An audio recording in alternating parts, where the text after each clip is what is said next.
The world has written a narrative of motherhood that's narrow and limiting. But that's not how motherhood was designed to be. We don't have to accept that narrative or stay in that confined space. As Christian mothers, we have the freedom to create a beautiful, fulfilling, and inspiring life for ourselves and for our families. We can live a life of purpose and vision in the midst of the confusion around us. I want you to move from being unsure to being confident as a mom. I want to see you let go of the overwhelm and guilt and embrace the freedom we have in Christ. Let's learn how to enjoy the life and the family we've been given. Let's create homes where faith can grow and hearts can be shaped for the kingdom. I'm Audrey McCracken, and welcome to Grace for My Home.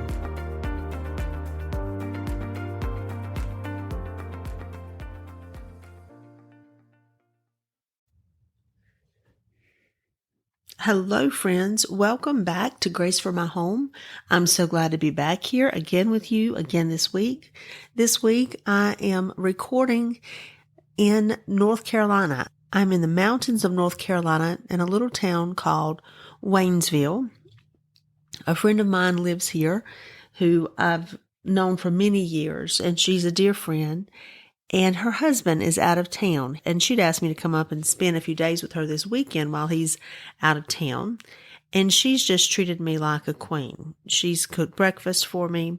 Today we went out and went to some consignment shops in town that she loves, and we shopped and got some lunch and now just resting. And tonight we'll go with her granddaughter, one of her granddaughters, and get something to eat tonight and just spend some time together. And this is such a treat for me. And I don't really know how to relax, to be honest with you. I've been going so fast for so long that I realized that I don't know how to stop. I don't know how to slow down. So this is good for me. You know, it's one of those things that you do because you know what's good for you. And just turning off my mind has been a wonderful exercise for me today. I've had to put other things out of the way and say, you know what, today they can do it without me, right? Today my home will run without me. My kids will be fine without me. The coffee shop will be fine without me. Today I need to relax and rest. And so I'm very thankful for this opportunity to do that. And, you know, I'm in a season where everything is changing. I did a podcast on transition a few months back and actually went back and listened to it because I thought, you know, I shouldn't be saying these things to other people if I'm not doing it myself. So I went back and listened to my own podcast for encouragement and to remind myself that transitions are necessary and that, you know, they're a means to an end. I mean, you can't get to the next place until you go through that doorway. And that's what transitions are like. They're like the doorway. You don't stay there. You got to go through them to get to the other side. And one of the things about transitions are we often take on new roles after a transition takes place. And so that question that often comes up in my mind, my heart, who am I? Who am I in this place right now? Because we often define who we are by what we do. I'm not saying we should. I'm just saying we do, as it's human nature to define who we are by the things we do every day. And, you know, one of those hats is mom. You know, and then there's so many other hats we wear as well. You know, some of us are wives. Some of us are teachers. Some of us, like me, are homeschool moms.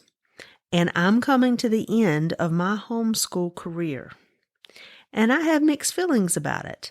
And today, when I was thinking about what to share with you, I thought I'm going to share these things because it may help somebody else who's going through this kind of transition or something similar. And, you know, we have 3 boys who I've homeschooled since they were old enough to learn to read. And for a short time before I started homeschooling them, they were in preschool. My oldest 2 were in preschool. But for the vast majority of their education, it was all on my shoulders. until a few years ago when my oldest became 14, my husband and I, we talked about homeschooling. And, I'll share the whole homeschool story with you one day, which I think is really encouraging. And we were kind of at odds about homeschool. So long story short, we decided to homeschool and see how it went and just try it out. And it went well. We enjoyed it. And there were days I thought, I don't know if I can do this. There were hard days, but for the most part, we loved the results. And my husband, I won him over. He wasn't so sure. It was my idea, and he wasn't so sure. But after a couple of years, and he saw the fruit, he was a believer, and that says a lot because he's in public education. And so, for the last 12 years, I've been a homeschool mom. But as my oldest became old enough for high school, my husband and I, we talked, and he suggested, let's let him decide. You see, when kids are growing up, as the older they get, the more autonomy they need. They need to start making decisions, real decisions about their lives. And we have to trust them to do that, because if we don't give them the opportunities to do that while they're forming, while they're growing, then when they're old enough and they should be making those decisions, they're not going to have the confidence and the wisdom to do so.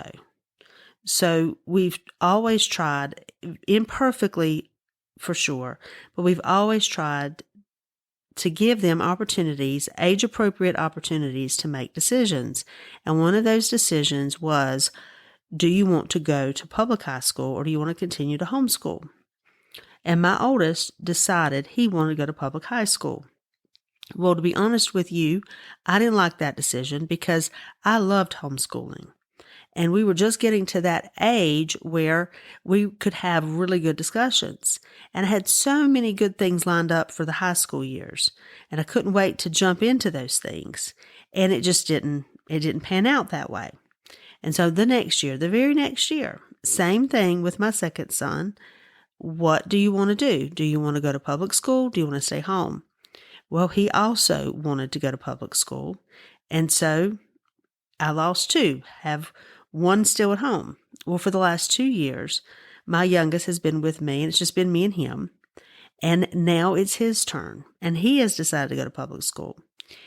And so I just have a few more weeks, maybe 2 weeks, that I will be a homeschool mom. And as we come to this transition, and I will no longer have anybody at home that I'm teaching, that I'm reading to, those kind of things, it's a bittersweet time. It's a bittersweet time, but it's a good time. It's a good thing because my boys are going into the world and hopefully putting to practice the things that that their dad and I have tried to teach them, have tried to instill in them. And I wanted to talk with you about that today and just talk with you a little bit about our homeschool journey and why we decided to homeschool and why we're glad we homeschooled. And I just want to start off by saying that, I'm not one of these people who thinks everybody should homeschool. I'm not. I think it's a very personal decision.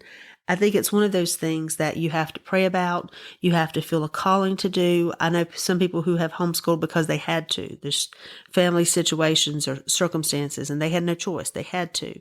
And I've known others who, reluctantly jumped in because of situations in their lives. They felt like it was the best option. But I was one of those who dreamed about it. I wanted to do it. And I had a great vision of how I wanted to homeschool my children. Well, it never looked like my vision, not even on the best day. But I had a vision, I had a goal of what homeschooling, why I wanted to homeschool. And I will say that, like I said, it never looked exactly like the vision, but it took us somewhere that I'm glad we took that road. It took us to a good place. And, one of the things I love about homeschool is it was a tool. It was a discipleship tool for us. It gave us the things you need to disciple your children or disciple anybody, really. If you're going to disciple someone for the Lord, you've got to spend time with them. Discipleship takes time, and it takes a lot of time, and it takes a lot of togetherness. You've got to be in close proximity of those people that you're discipling so that they can be around you in the real world. Discipleship isn't one of those things you can say, okay, meet me at 9:00 at the library and that'll be our discipleship time. No, discipleship is one of those things that happen organically and naturally in everyday life. And so homeschooling gave us that opportunity to do that. It takes a lot of love. It takes a lot of commitment. So homeschooling gave us a tool that allowed us to disciple our children in the way that we felt like the Lord had called us to do. It was also a wonderful lifestyle to walk out our faith together with our children.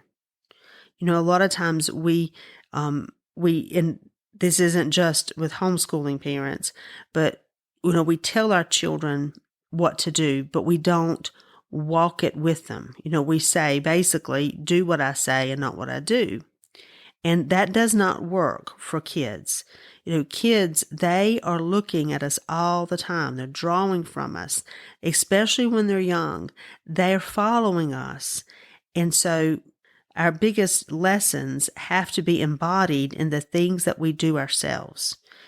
Our own behavior is a lesson for our children because that's what they're copying. They may not copy the words we say. They may not do the words we say, but they will copy the things we do. And so just that lifestyle of working together, of being together, it causes us to impart to our children who we are. It helps us by knitting our hearts together. It gives us opportunities to share with them what we believe in a very natural way, where it's not a list on the wall saying, okay, this is what we believe. We believe A, B, and C. They see what we believe because they live with us and they see us live it out. And, and it also provided us a wonderful opportunity to protect our children. A lot of people will say one of their issues with homeschooling or negatives about homeschooling is, we can't protect our children forever. And they're right, we can't. But in the formative years, I think it's our job as moms, as dads, to protect our children from the forces that would try to pull them in the wrong directions. Those are formative years, meaning they're being molded, they're being shaped into the people that they're going to be for the rest of their lives. And so I think it's part of our jobs as moms to protect them from the things they're not ready to be exposed to. But yes, when they grow older, they need to be exposed to those things. So it's not a shock to the system when they are exposed to those things. But homeschooling gave us the opportunity to shield them from a lot of those things before they were ready for them. So I'm really thankful for the times we had, the opportunities we had. Life is all about seasons. We have seasons in our lives and our kids have seasons in their lives. And we have to learn that, seasons come and seasons go. And transitions from one season to the next, they're often more difficult than we think they're going to be. And one of the nice things, like I said, it was not my decision for them to go to public school. It was theirs. And I was a little disappointed in that. I would have loved to continue until they were ready to graduate high school, to continue being their homeschool mom. But it didn't work out that way. And I really do believe that it was the Lord. I believe He has a special plan, a special design, a special puzzle for each home, for each family. I do want to say that I have friends who have done an awesome job of raising their children for the Lord who did not homeschool.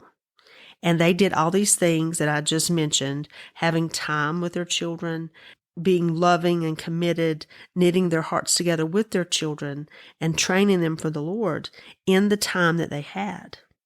They were very intentional. And I don't want to make it sound like homeschooling is the only way to do that. It's certainly not. But for our family, it was a blessing and allowed that. But one of the things I have seen, especially in my older two boys, as they have transitioned into a public school space, is it's given them opportunities to put to the test those things that we taught them at home. It's one thing to tell them, and it's another thing to let them put it into practice. And I love that they've been able to do that while still under the protection of our home. Yes, that would happen when they went to college, but I'm glad that I've been able to be here for some late night talks. And when they've seen some things that just, disturbed them or bothered them and had some really hard questions, I'm glad that I was here. Now, I'm sure they've not brought everything to me, and I'm sure I don't know everything that they've seen and been exposed to. But I think it's been a healthy transition. I think it's been a good introduction.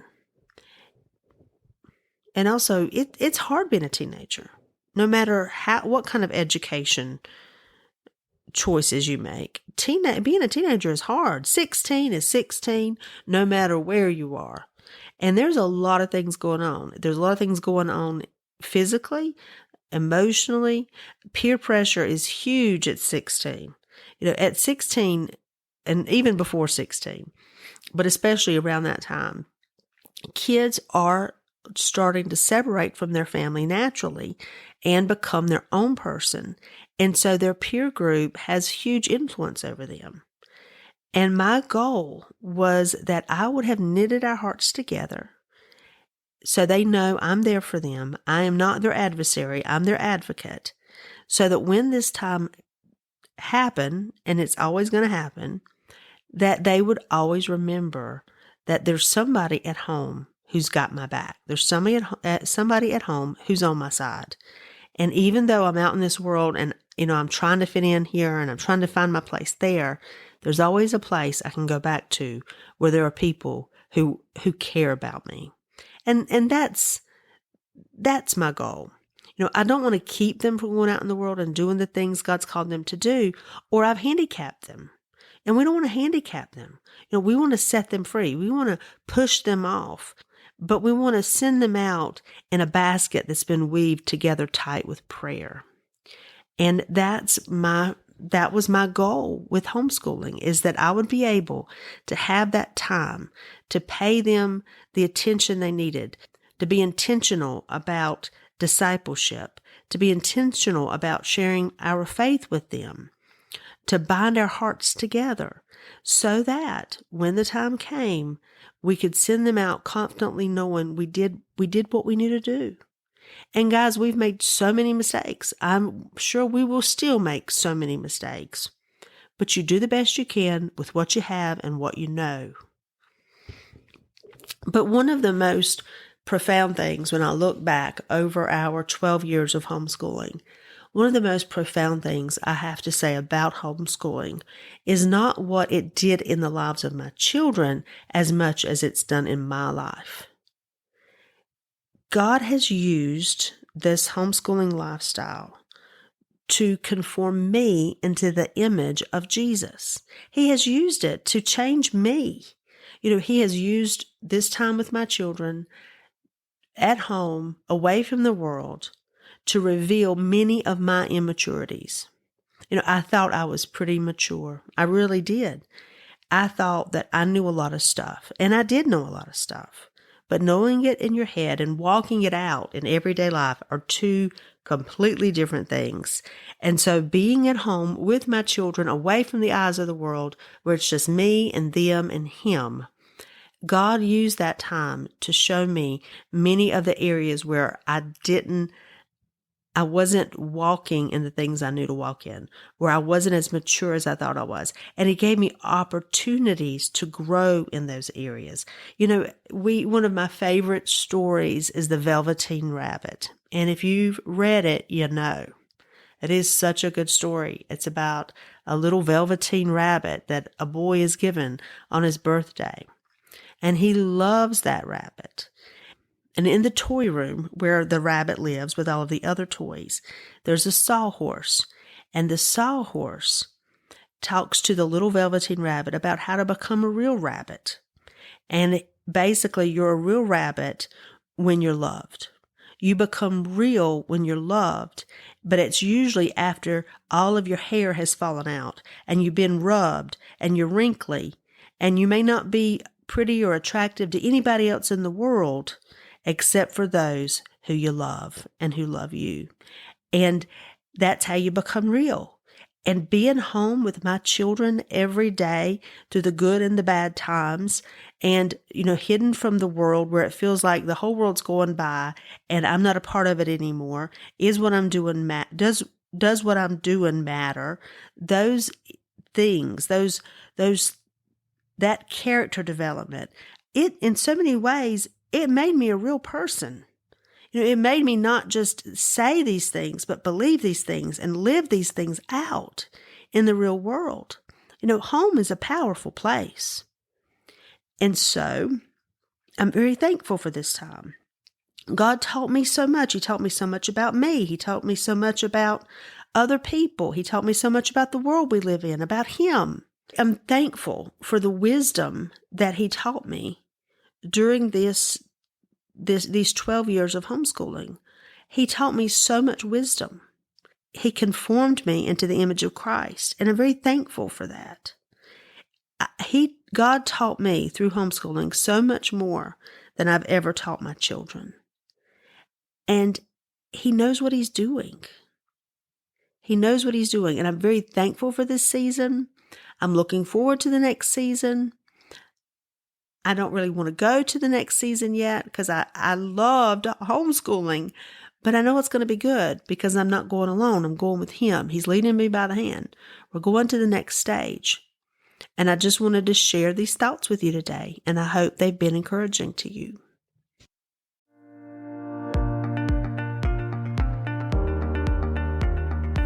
I hope you've enjoyed this episode today and will join me here again next week. You can find more encouragement on my blog at graceformyhome.com. God bless. Bye-bye.